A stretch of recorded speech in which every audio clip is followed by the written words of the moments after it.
eu quero compartilhar com os irmãos esse tema, fé no que Deus pode fazer. Amém? Fé no que Deus pode fazer. Diga, eu creio que o meu Deus opera maravilhas. Aleluia. Oh, queridos, nós não podemos tirar o foco disso. O meu Deus faz coisas grandiosas. Ele fará o sobrenatural. Nessa situação que eu me encontro, essa situação familiar, essa situação, enfim, seja qual for, Deus está operando. O milagre se manifestará. Aleluia. Amém. Os milagres, como diz uma canção da nossa querida irmã que o Senhor já tem em seus braços, nossa querida irmã Ludmila Ferber, né? E ela canta uma música, um trecho de uma canção, a letra: os milagres nascem nas horas mais terríveis, são gerados sobre o altar de adoração. A situação caótica é o ambiente perfeito para o milagre acontecer. Amém? E repetindo o que eu já disse outras vezes, se não tem caos, para que milagre? Se não tem caos, está tudo de boa na lagoa, para que milagre? Se está tudo suave na nave, para quê? Agora, se a bronca está alta, te prepara. Vai vir milagre para cima de ti. Vai vir milagre. O sobrenatural de Deus vai acontecer. Amém? Glória a Deus. Tem até uma canção linda. Eu estava ouvindo essa canção hoje. Do irmão Lázaro, que o Senhor já tem também em seus braços na eternidade, né? O irmão Lázaro, que diz assim: já faz um tempo que você clamou, por muitas vezes sim você chorou, mas a vitória nunca, nunca vem. Não vem. Então você pergunta a Deus por quê? O que eu fiz, Senhor, para não merecer? Misericórdia a Deus, eu sou teu filho. Eu sou teu filho. Aí vem a segunda parte, né?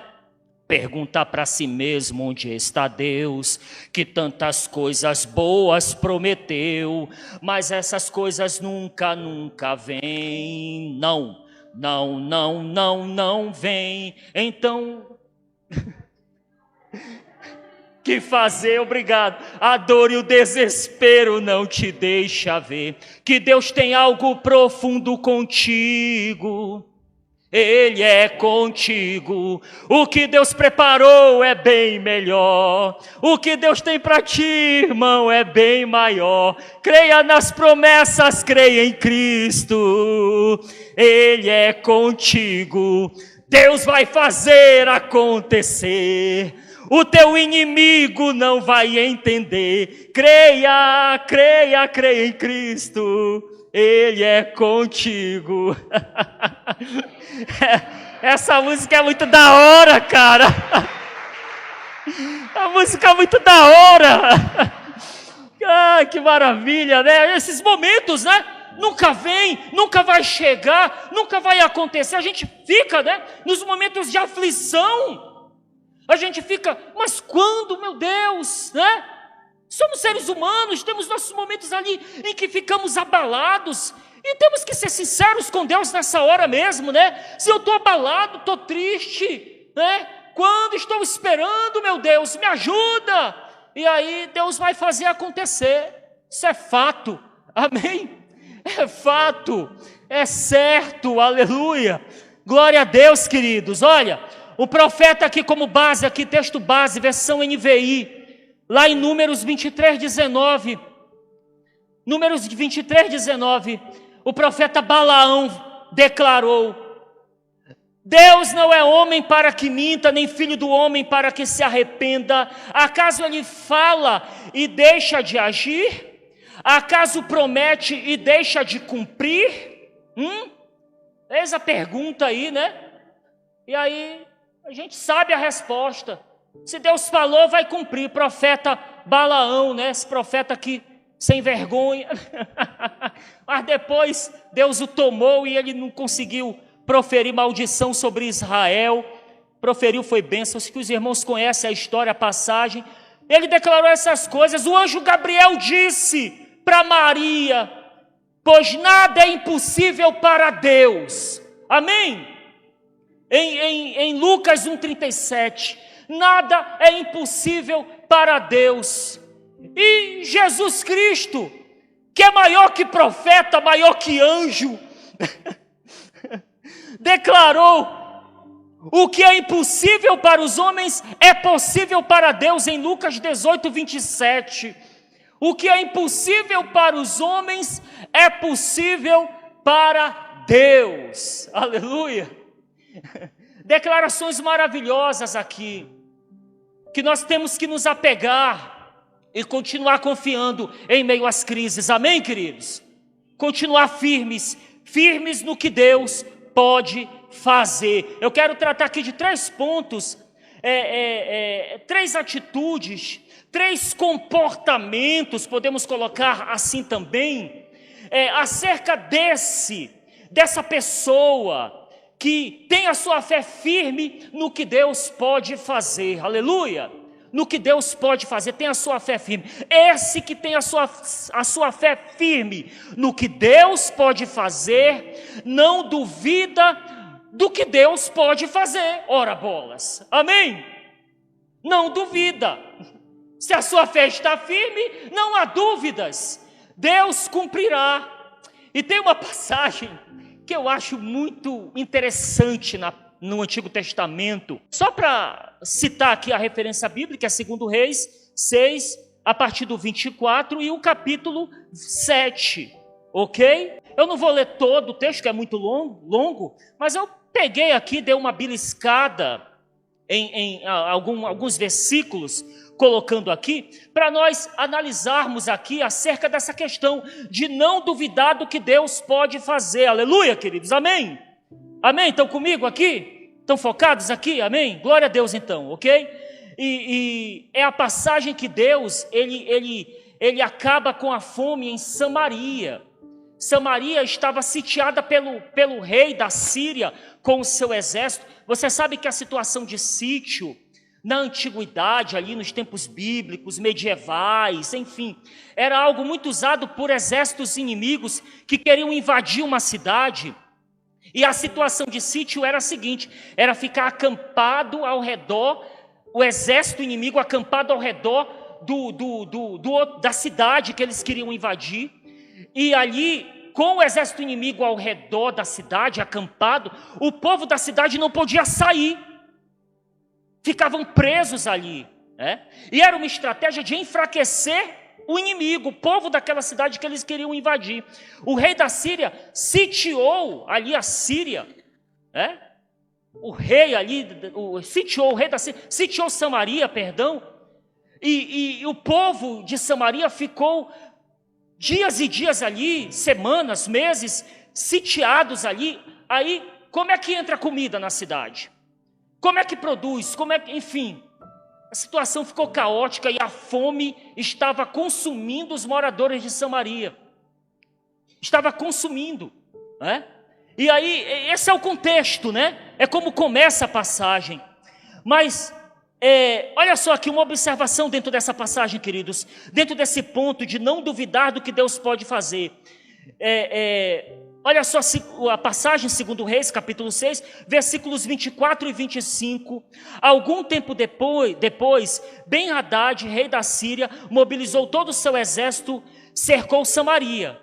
O cerco durou tanto e causou tamanha fome que uma cabeça de jumento chegou a valer 80 peças de prata e uma caneca de esterco de pomba, 5 peças de prata. Olha só. A inflação, né? Podemos colocar assim, uma inflação absurda na cidade, né?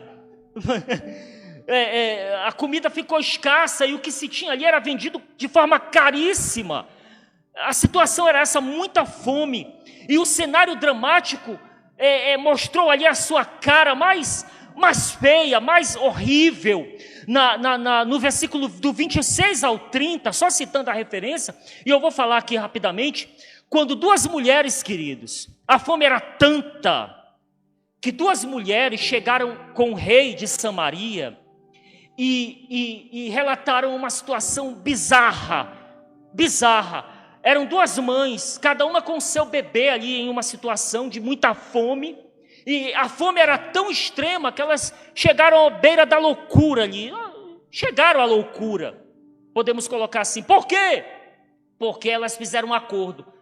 Vamos fazer o seguinte: vamos comer nossos bebês.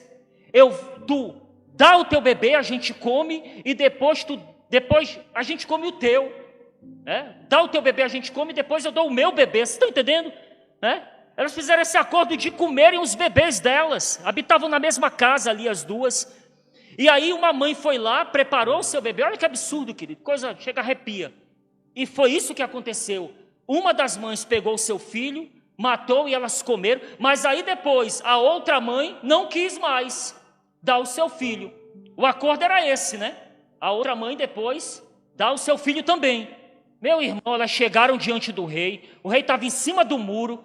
Relataram isso para o rei de Samaria não aguentou, rasgou suas vestes, em desespero, em protesto àquela situação, em humilhação, a rasgar suas vestes. O povo o viu lá de cima do muro, ele estava vestido com pano de saco, humilhado ali, esperando um milagre, uma resposta.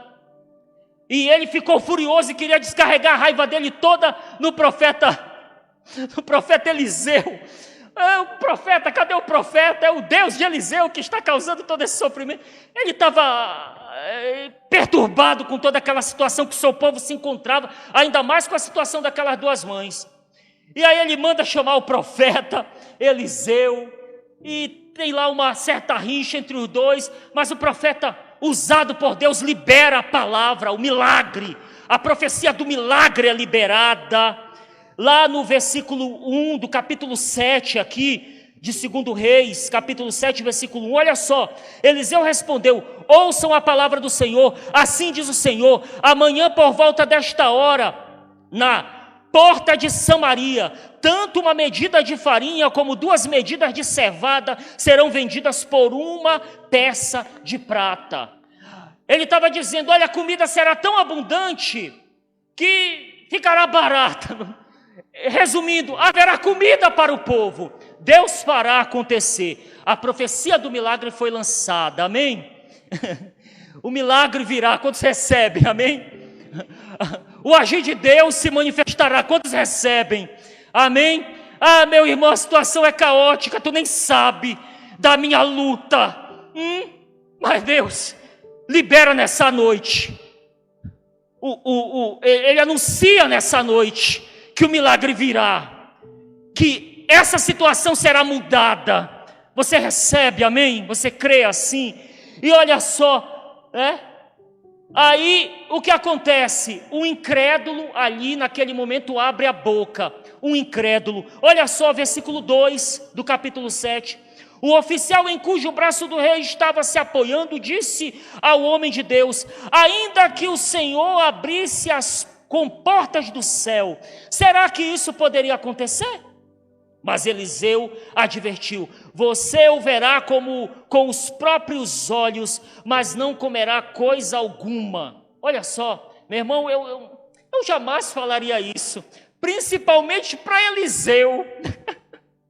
Meu irmão, o profeta Eliseu, para liberar um decreto de juízo para cima de alguém, era em 2 tempos. O cara qual o rei se apoiava, o auxiliar do rei, muito desafiadora, debochada. Ele disse: ixi, ainda que Deus abra as comportas do céu, isso não vai acontecer nunca. O incrédulo abriu a boca. E toda vez que o incrédulo abre a boca, é para tentar ferir a fé, é para tentar nos desanimar na fé. Sabe, a gente tem que ficar longe dessas declarações incrédulas. Sabe, não, eu vou me manter na minha crença, no que Deus pode fazer. Deus vai fazer, Ele já falou. O profeta Eliseu já abriu a boca, por que eu vou duvidar? Mas não, ele declarou essas palavras.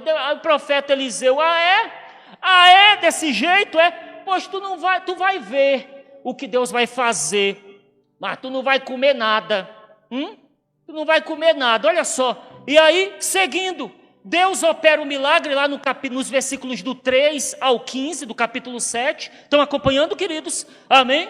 E aí acontece que 4 leprosos que estavam fora da cidade estão morrendo de fome também, assim como o povo na cidade. E aí eles veem o acampamento dos sírios. Estavam sitiando, né? E aí eles trocam uma ideia, os 4 trocam uma ideia muito boa lá, os 4, dizendo: rapaz, é o seguinte, na cidade a gente não pode entrar, mesmo que a gente entre, não tem comida lá. Vamos morrer aqui de fome. Se a gente for para o acampamento lá, tentar pegar alguma coisa, pirangar, mendigar, sei lá, podem nos matar também. Meu irmão, se correr o bicho pega, se ficar o bicho come. Vamos morrer de fome de qualquer jeito. Mas vamos pelo menos tentar ir lá no arraial do inimigo.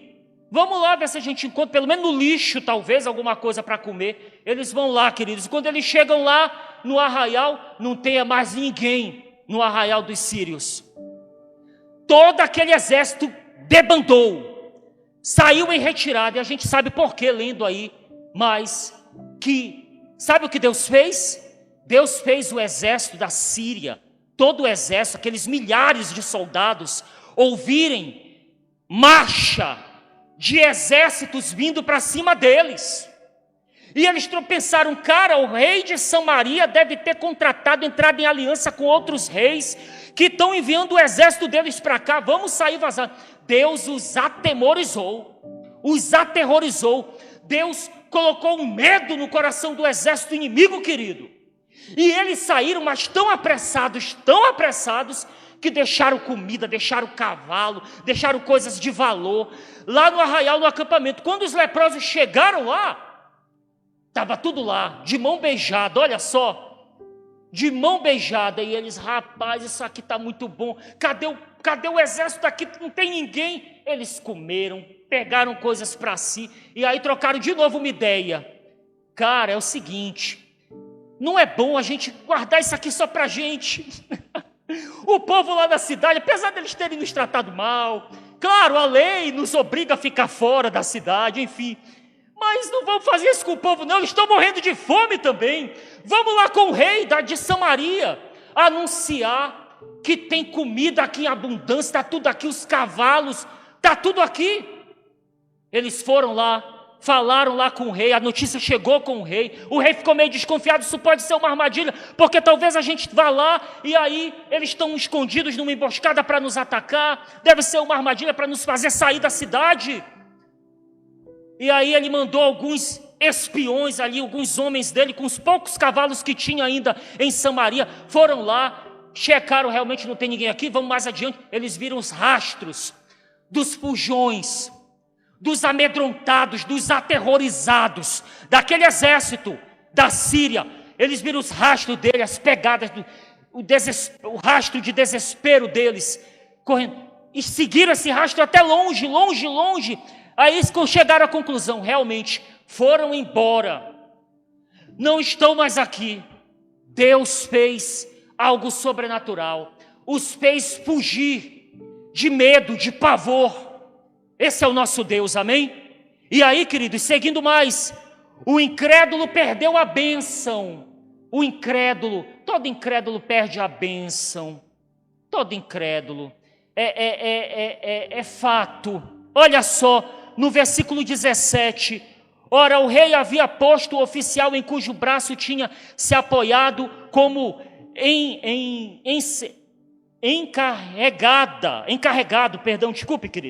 encarregado da porta da cidade. Olha, o rei de Samaria colocou aquele que não acreditou, na porta ali, fica aí na porta coordenando aí a situação.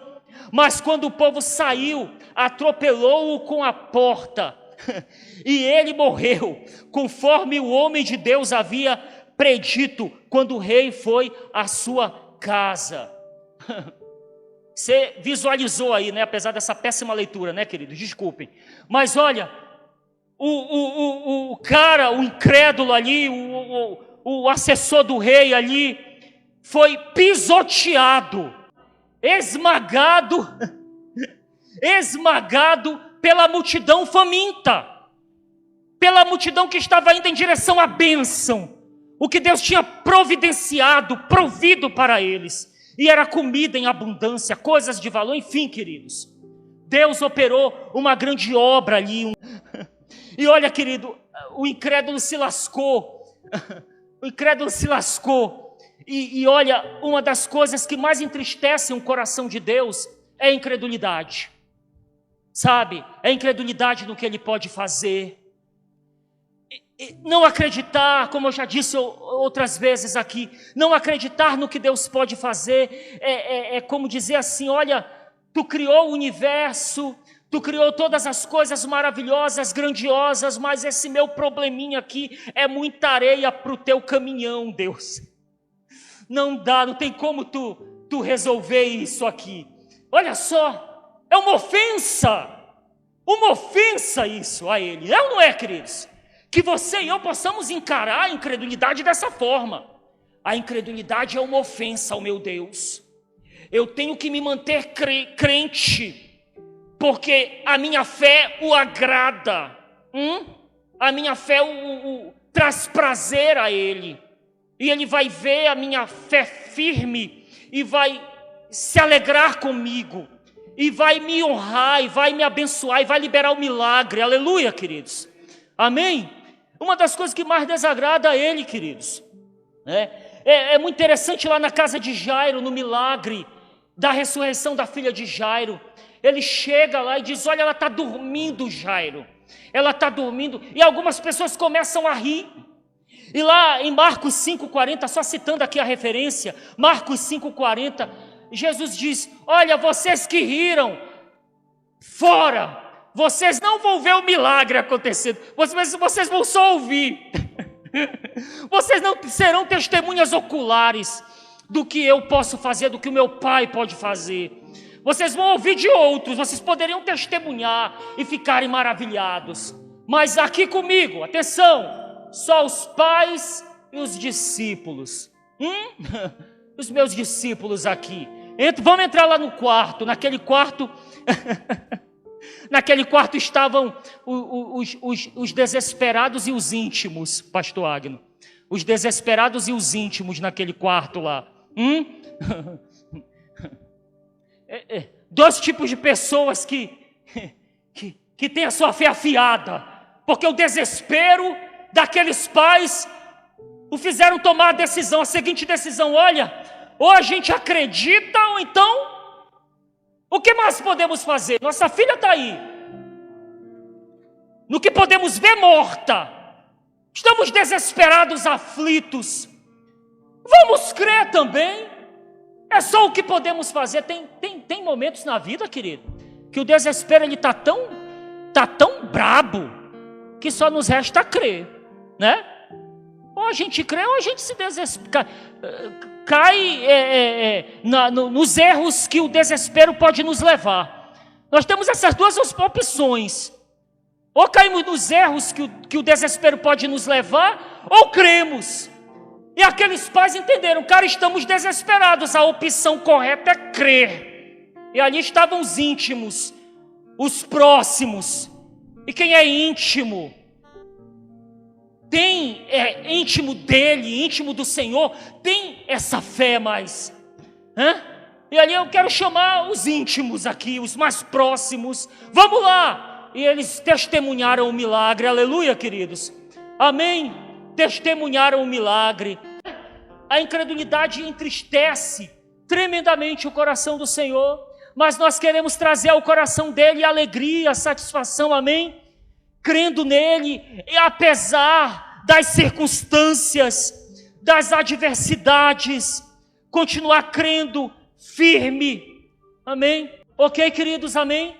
Fé firme nesse poder maravilhoso que o Senhor quer operar, quer liberar sobre aqueles que acreditam, aleluia, queridos.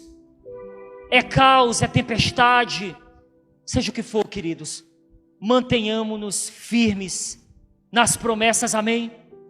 Cada vez mais, porque o nosso Deus é Deus de milagres. Quero fechar aqui lendo o primeiro versículo que lemos como base. Olha só, em Números 23:19, Deus não é homem para que minta, nem filho do homem para que se arrependa. Acaso ele fala e deixa de agir? Acaso promete e deixa de cumprir? Com certeza não. Aleluia. Você pode dar um forte aplauso a Ele nessa hora. Aleluia. Amém.